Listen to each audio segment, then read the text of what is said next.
Saya Ulfa Idaryani Daulay, NIM 4181-12109. Baiklah, di sini saya akan mempresentasikan tentang media presentasi interaktif, yang dimana saya mengambil materi tentang kemagnetan.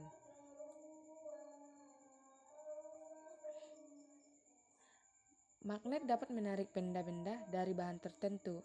Kan udah kita ketahui bagaimana dengan bentuk magnet.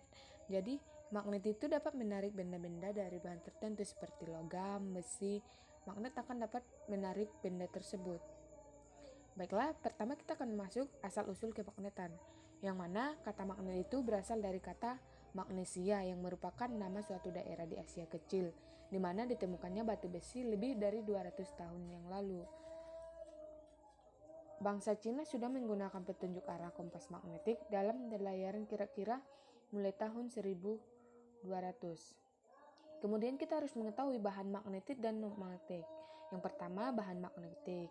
Bahan yang dapat ditarik dengan kuat oleh magnet dan dapat dimagnetkan. Contohnya besi, baja, nikel, dan kobalt. Sedangkan bahan non-magnetik terdiri dari bahan paramagnetik, yaitu bahan yang ditarik dengan lemah oleh magnet dan tidak dapat dimagnetkan. Dia itu dapat ditarik magnet tapi tidak dapat memagnetkan. Contohnya aluminium dan platina, yang mana bahannya itu dapat ditarik. Kemudian untuk bahan diamagnetik, yaitu bahannya yang ditolak dengan lemah oleh magnet dan tidak dapat dimagnetkan. Contohnya seperti seng. Kemudian hipotesa Weber. Di sini di layar kita lihat kan ada bukan magnet, ada yang magnet. Di situ besi dan baja terdiri dari atom-atom magnet yang disebut adalah magnet elementer. Besi dan baja yang tidak bersifat magnet, susunan magnet elementernya tidak teratur. Besi dan baja yang bersifat magnet, susunan magnet elementernya teratur. Kemudian magnet elementer pada besi mudah diarahkan. Magnet elementer pada baja sukar diarahkan. Itu adalah hipotesis Weber. Kemudian kita masuk ke pengaruh magnet pada magnet-magnet elementer benda yang bersifat magnetik dan non-magnetik. Yang pertama besi. Besi kan tadi bersifat magnetik. Kemudian kita ketahui bahwa magnet itu memiliki dua kutub, yaitu kutub utara dan kutub selatan. Yang mana kutub magnet adalah ujung-ujung magnet yang mempunyai gaya tarik atau gaya tolak terbesar. Kemudian setiap magnet selalu mempunyai dua buah kutub, ya seperti tadi kutub utara atau sering disimbolkan dengan N, dan kutub selatan disimbolkan dengan U. Selanjutnya sifat-sifat kutub magnet. Kita lihat di layar, itu ada gambar 1, kutub tidak senama tarik menarik. Yang gambar 2, kutub senama tolak menolak. Karena kan kalau dia berbeda antara utara dan selatan akan tarik menarik. Kalau utara dan utara akan tolak menolak. Cara membuat magnet. Yang pertama dengan gosokan. Maksudnya dengan gosokan itu kan dengan memasukkan magnet secara berulang-ulang dan teratur pada besi dan baja, maka besi dan baja akan bersifat magnetik. Karena dia akan ada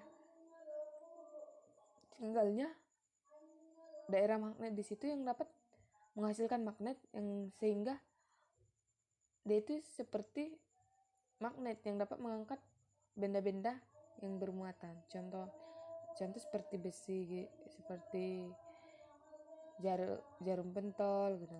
Kemudian kutub magnet yang dihasilkan di ujung bahan selalu berlawanan dengan kutub magnet yang menggosokkan.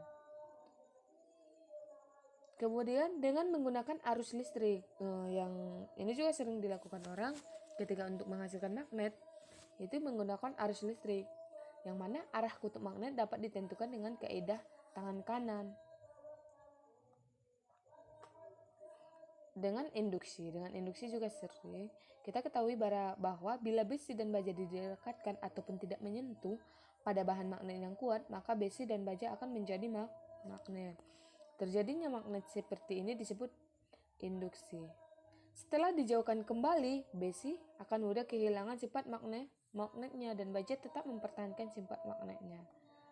Kemudian magnet menimbulkan medan magnet di sekitarnya.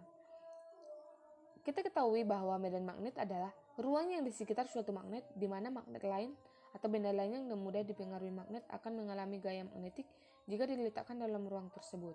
Garis-garis gaya magnet atau flux magnetis adalah garis-garis yang menggambarkan adanya medan magnet. Sifat-sifat garis gaya magnetik. Kita ketahui bahwa garis-garis gaya magnetik tidak pernah saling berpotongan. Garis-garis gaya magnetik selalu keluar dari kutub utara magnet dan masuk ke kutub selatan magnet. Tempat yang garis-garis gaya magnet rapat menunjukkan medan magnetnya kuat, sebaliknya tempat yang garis-garis magnetiknya renggang menunjukkan medan magnetnya lemah. Kemudian kita harus ketahui bahwa bumi itu memiliki sifat magnetik, yang mana jarum kompas selalu menunjukkan arah utara selatan. Fakta ini menunjukkan bahwa bumi mempunyai sifat magnetik. Kemudian kutub utara dari magnet batang imaginer terdapat di dekat kutub selatan geografi bumi, dan kutub selatan magnetik batang imaginer terdapat di dekat kutub utara di geografi. Seperti kita lihat di gambar. Kemudian sudut deklinasi dan inklinasi. Sudut deklinasi adalah sudut yang dibentuk antara arah utara selatan geografis dengan utara selatan kompas. Sudut inklinis adalah sudut yang dibentuk medan magnet garis gaya magnet di sembarang waktu dengan horizontal permukaan bumi. Kemudian medan magnet di sekitar arus listrik. Kita ketahui bahwa tadi kan magnet bisa dihasilkan dari arus listrik. Seperti ini percobaan dari Oersted pada tahun 1920. Pada saat itu kawat tidak memiliki arus listrik, atau I sama dengan 0. Jarum kompas tidak menyimpang. Pada saat kawat dialiri arus listrik ke atas, kutub utara jarum kompas menyimpang ke kanan. Pada saat kawat dialiri arus listrik ke bawah, kutub utara jarum kompas menyimpang ke kiri. Dari situ kita dapat simpulkan bahwa di sekitar penghantar kawat yang dialiri arus listrik terdapat medan magnet. Arah medan magnet bergantung pada arah arus listrik yang mengalir. Garis-garis gaya magnetik di seluruh penghantar lurus. Medan magnet simbol. Nah, kita ketahui itu. Dapat kita lihat. Kemudian garis magnetik pada kumparan atau biru arus atau selenoida. Elektromagnetik. Di dalam ini kita ketahui bahwa jika ke dalam kumparan berarus listrik diberi inti besi lunak, ternyata pengaruh ke magnet menjadi besar. Susunan kumparan ini bisa lunak disebut dengan susunan elektromagnet listrik. Lanjut, besaran magnet dan magnetik. Penggunaan elektromagnetik kita ketahui seperti mengangkat benda-benda dari besi. Bel listrik adalah salah satu pengaplikasian dari medan magnet tersebut. Relay,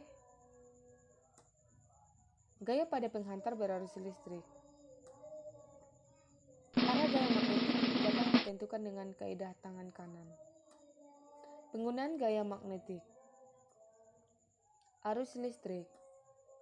Prinsip kerja. Baiklah, cukup sekian yang dapat saya sampaikan tentang materi saya medan magnet. Mungkin itu saja yang dapat saya sampaikan. Saya akhiri dengan salam. Assalamualaikum warahmatullahi wabarakatuh.